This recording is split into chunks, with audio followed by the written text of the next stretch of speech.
ACL tier की जो surgery होती है उसके फेलियर रेट बहुत ज़्यादा है बेटा, बार बार में टूट जाता है।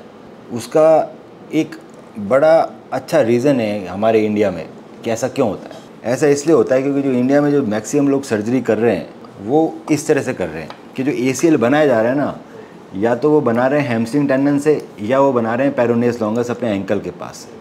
भी दोनों ही ग्राफ्ट है ना बहुत कमज़ोर हैं बेटा। मतलब ACL के लिए जो सबसे कमज़ोर ग्राफ्ट हैमस्ट्रिंग ही है कि इससे ACL बनेगा तो टूटने के चांसेस सबसे ज़्यादा रहेंगे। क्यों? क्योंकि ये पतले पतले हैं ऐसे हैं। तो मोटा करने के लिए डबल करके 4 फोल्ड कर दिया, ऊपर बटन आ गया 4 धागों का। अब ये 4 फोल्ड हो गया। ये 7-8 से ऊपर का बनता नहीं। डबल करने के बाद 4 गुना करने के बाद बेटा 4 गुना हुए हैं। 4 गुना करने के बाद 7-8 से ऊपर नहीं बनता, ये मैक्सिमम है। कई बार 9 बन जाए, बहुत ही तगड़ा आदमी हो तो बहुत रेयर है। मैं बता रहा हूँ बेटा।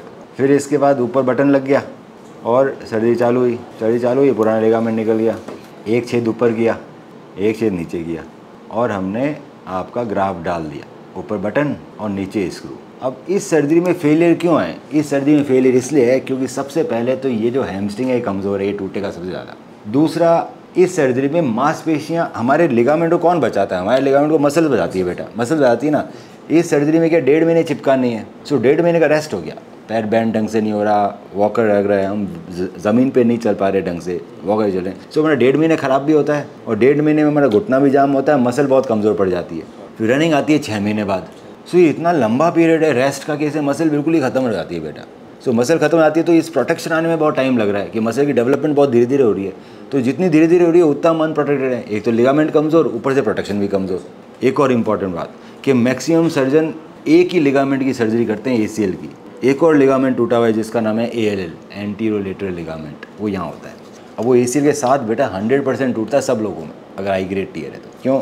जब ACL ऐसे टूटेगा तो ये लिगामेंट भी टूट जाएगा। ये लिगामेंट हमारे MRI में नहीं लिखा हुआ क्योंकि MRI में लोग पढ़ नहीं रहे उसको, बस यही बात। सो ALL करना भी ज़रूरी है।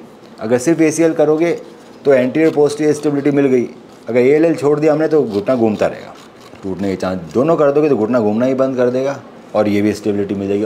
ओरिजिनली दोनों थे हमारे पास। तो अब अगर मैं बेटर सर्जरी करना चाहूँ तो मैं क्या करूँगा? सबसे पहले बेटर ग्राफ्ट। सो ग्राफ्ट हम ले सकते हैं 2, या तो क्वाड्रिसेप्स या फिर पटेलर टेंडन। ये दोनों ही बेटा बहुत ही मजबूत हैं। तो मैं आपको दिखा रहा हूँ क्वाड्रिसेप्स पहले।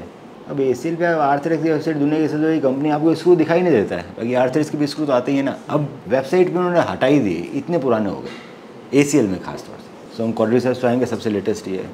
क्वाड्रिसेप्स बेटा दूरबीन से निकल जाता है, क्वाड प्रोटेंडन हार्वेस्टर, तो हम इससे निकालेंगे ग्राफ्ट।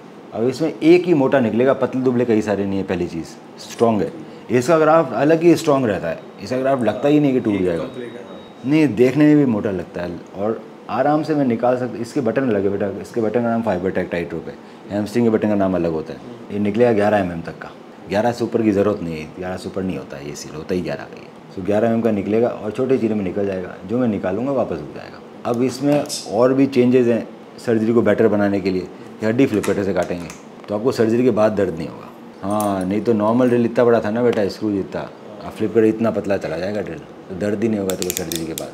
तो बेटा अब है ना इस तरह के बटन आते हैं, ये एडजस्टेबल बटन सिस्टम है, छोटे होने वाले, ये भी लगने ज़रूरी हो सकता। इसके अंदर अब इतनी तरह के बटन आते हैं हमारे पास, क्वाड्रिसेप्स के बटन, हैमस्ट्रिंग के बटन, पटेलर टेंडन के बटन। अब ये हैमस्ट्रिंग बंद कर दिया मैंने, हैमस्ट्रिंग बेटा लंबी हो जाती है और कमज़ोर है तो उसके फटने के चांसेस ज़्यादा हैं, तो इसलिए बाकी सर्जरी बंद कर चुके हैं यूरोप में, अमेरिका, हमने भी बंद कर दिया। उसके रिजल्ट ख़राब थे थोड़ा, वो ग्राफ्ट ही ऐसा है, कुछ ही कर लो। मैं यही कह रहा हूँ ना, क्वाड्रिसेप्स या ये दोनों बिल्कुल इक्वल हैं।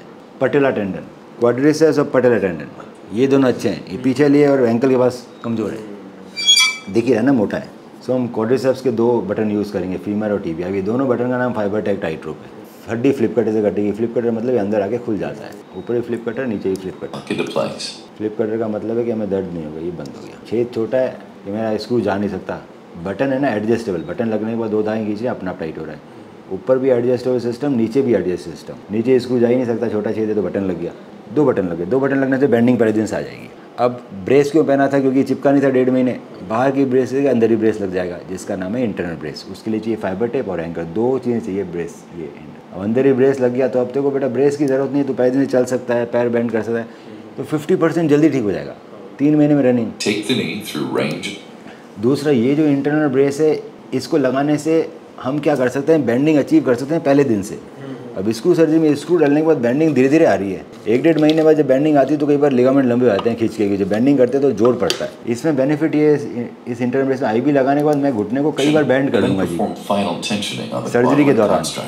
लिगामेंट लंबा हो गया मेरा, फिर मैं वापस रिटाइट कर लूँगा। एडजस्टेबल सिस्टम है ना, ऊपर भी रिटाइट कर लिया, नीचे भी रिटाइट कर लिया।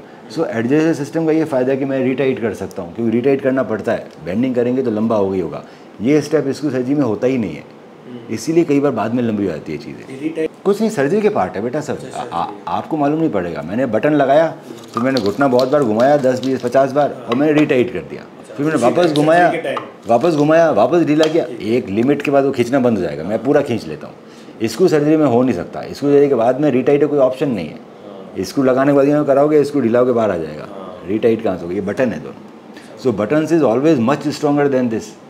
सो अब इसमें ना तो ब्रेस की ज़रूरत है, ना वॉकर की ज़रूरत है, बेंडिंग पहले दिन से आ रही है, तो इसमें ये कम क्यों टूटेगा? पहली चीज़, इसमें क्वाड्रिसेप्स ग्राफ्ट है जो कम टूटेगा। दूसरा, इसमें इंटरनल ब्रेस है जो आपको जल्दी ठीक करेगा, तो आपकी मसल्स स्ट्रॉन्ग जल्दी बनेगी, तो प्रोटेक्शन जल्दी आएगा घुटने में, और इतना डिप्रेशन नहीं आएगा, गेम में जल्दी चला जाओगे बेटा। 88% रिडक्शन इन री injury and re rupture rate following internal brace. ये वाली वेबसाइट है मैकी क्लिनिक, ये लंदन का सबसे बड़ा डॉक्टर है बेटा। तो 88% मुझे कम टूटेगा, मेरा ऐसा भी टूट गया। चौथा, मुझे आपका ALL करना ही करना है, जो पहले नहीं हुआ। We now routinely combine this with ALL internal brace for extra protection. Combination of ACL and ALL better result देता है और रिकवरी बढ़ाता है, री इंजरी कम करता है। ALL ये है। अब ये मैं फाइबर टेप से भी कर सकता हूँ, और इसको मैं कर सकता हूँ टेंसर फेशियल आटा, TFA, मैं ये करूँगा। ये ALL है बेटा, ALL नया बना है। एक और लिगामेंट जो टूट गया तेरा, आपका ALL भी टूटा हुआ है ना ACL के साथ साथ, मुझे पता है। आपको आपके डॉक्टर ने बताया नहीं, पर टूटा हुआ है। इसका क्या काम है ALL का? Eliminate the residual laxity. अगर ACL अकेला करूँगा तो हिलता रहेगा, ये करेगा दोनों सॉलिड हो जाएगा। दूसरा, reduce the risk of ACL, जो आपका ग्राफ रप्चर हो गया ना, उसकी रिस्क कम कर 1/3 कम कर देता है। तो फ्यूचर में ना टूटे, उसके लिए क्वाड्रिसेप टेंडन, इंटरनल ब्रेस और ALL, 3 चीज़ें हैं। इसके अलावा जल्दी मसल डेवलपमेंट। और पिछली बार रिहैब किसने दिया आपको? भाई रिहैब तो अलग होता है बेटा इसका, बिल्कुल ACL का। तो अनलेस अनटिल आप एक स्पोर्ट्स रिहैब सेंटर में नहीं गए, आपका रिहैब नहीं हुआ। रिहैब नहीं होना भी टूट रही चीज़ें। तो 6 महीने रिहैब चलेगा गाइडेंस में। हम लोग हर वीक कॉल करेंगे, हर वीक एक्सरसाइज सिखाएंगे सर आप लोगों को, आप कहीं भी रहते हो, और बढ़ती रहेगी। पहले दिन से कोई ब्रेस नहीं है, कोई वॉकर नहीं है, चल फिर से तो 7, 8, 10 दिन में 15 दिन नॉर्मल हो जाएगा बेटा। Hi everyone, my name is Afahim. I'm a professional athlete.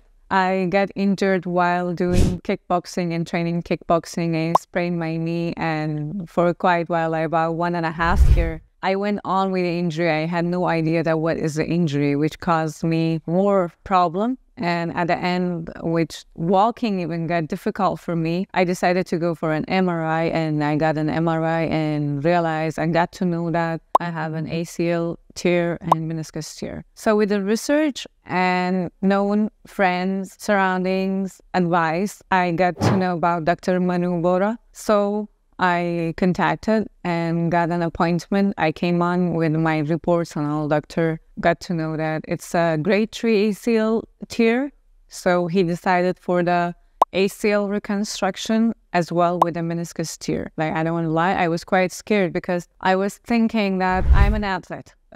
All my life is about the sport. It's all about the activity. It's all about what I do, what I love to do. So when I got to know that it's an ACL tear, and I asked few people around and all, and they were saying like, no, it's done. It's over now. Stop it. You can't train. Stop these exercises. Stop. I was thinking, I was saying, I was crying and saying, I want to be able to jump again. I want to be able to do my activities. I was so afraid. I was so scared because I thought that it's the end. When I came to doctor and visited the doctor, the way he explained, the way he opened up everything, like with all the statues, all the model, all the things he has, and all the videos, everything so clearly. He took so much time. He cleared up everything. He answered all the questions, and he showed me how I actually have to keep on training and exercise to build up that new ACL, to strengthen up that new ACL. And it's not about me leaving the sport, but it's about me coming back stronger, getting back stronger and better than before,